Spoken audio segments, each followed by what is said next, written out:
I was at home and my son busted and he say, Dad, I need $250. He's only 12 years old, so I freaked out. What's going on, nigga? Somebody trying to kill you? He said, no. Kevin Hart's coming to town and I wanted to see his show. I said, well, how much are the tickets? He said, they're $125. I said, God damn, mine are only $80. I said, well, why do you need $250 then? He goes, because I want to go with you, Dad, please. And there it is. So I took him to the show. The lights go down and one opening act after another goes on. Then Kevin takes the stage. Crowd goes fucking nuts. Thousands of people. I was furious.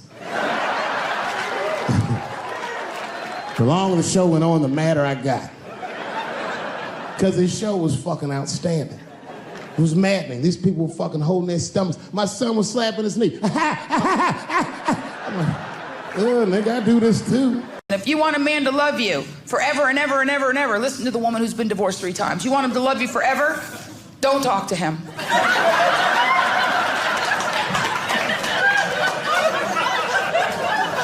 I didn't say don't talk with him. I just said don't talk to him.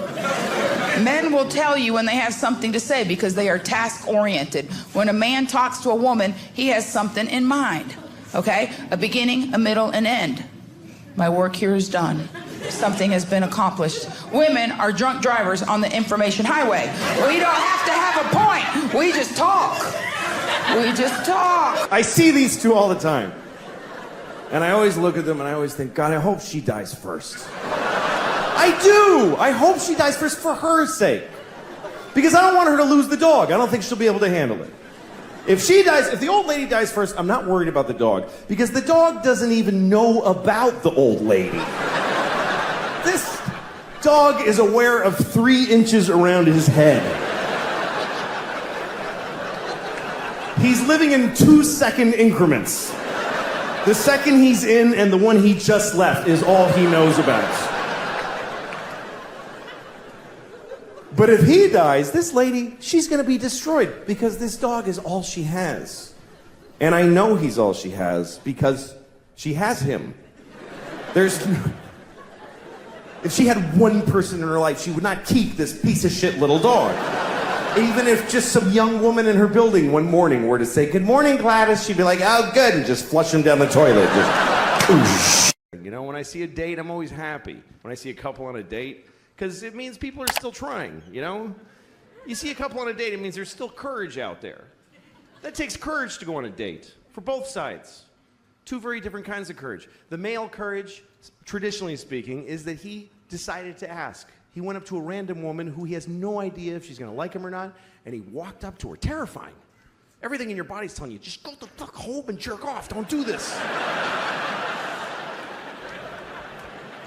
But he walked up and said, hi, yes.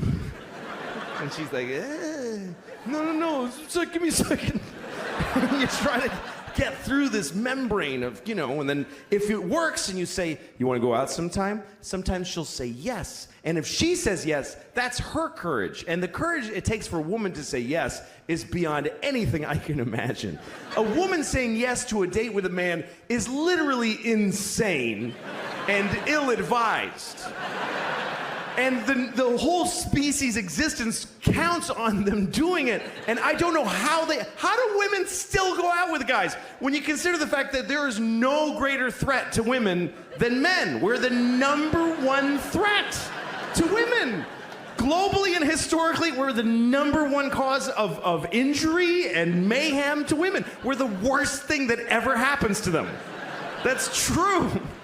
You know what our #1 threat is? Heart disease. That's the whole thing. That's it. Just our own heart going, dude, you can't keep doing this. I told you 3 strokes ago that this is not smart. But women still think, yeah, I'll go out with you alone at night. What are you, nuts?